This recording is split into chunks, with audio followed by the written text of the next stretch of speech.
Пепелашка.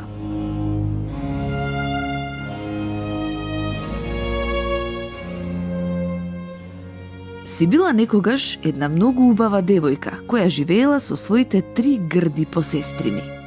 Таа морала сама да ја чисти целата куќа и да ги служи и дење и ноќе. Иако била наградувана само со лоши зборови, таа им била верна. Еден ден дошол глас дека сите девојки од земјата се повикуваат на големиот бал што ќе биде одржан во кралскиот дворец. Тогаш принцот требало да ја избере својата жена.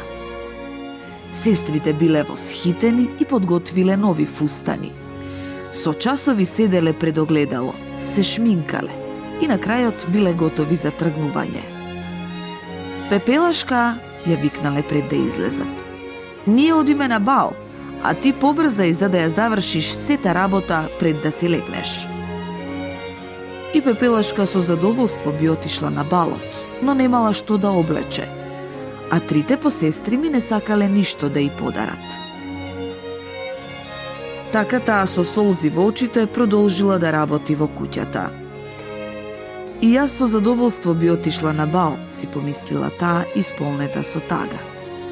Но во тој момент еден глас и рекол: "Ке одиш, дете мое?" Пред неа се појавила една мила старица. "Јас сум Вила, твојата кума," рекла таа и замавнала со своето волшебно стапче. Одеднаш Пепелашка била облечена во прекрасен фустан. Таа занемела од чудење. Потоа нејзината кума зела една тиква и ја претворила во величествена кочија. Потоа едно бело глувче го претворила во кочијаш, а 6 стаорци во бели коњи. "Сега оди," и рекла таа, "но не заборавај дека мораш да се вратиш дома пред полноќ, зашто тогаш ќе исчезне магијата." Пепелашка уживала во балот. Принцот не сакал да танцува со ниту една друга девојка, а нејзините посестрими пак не ја ни препознале. Полноќта дошла бргу и Пепелашка истрчала од кралскиот дворец. Уште додека трчала по скалите, нејзината прекрасна облека почнала да се претвора во партали. Принцот трчал по неа и викал: "Не бегај, каде си?" Но се што нашол бил еден стаклен чевел. Од таа ноќ принцот повеќе немал мир. Сакал по секоја цена да ја најде убавата девојка. Наредил секоја девојка во земјата да го проба стаклениот чевел, надевајќи се дека така ќе ја пронајде девојката.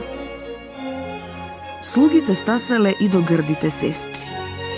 Но како што се очекувало, нивните стапала биле големи, иако една од нив си го пресекла дури и палецот. Никој не се сетил да праша за Пепелашка.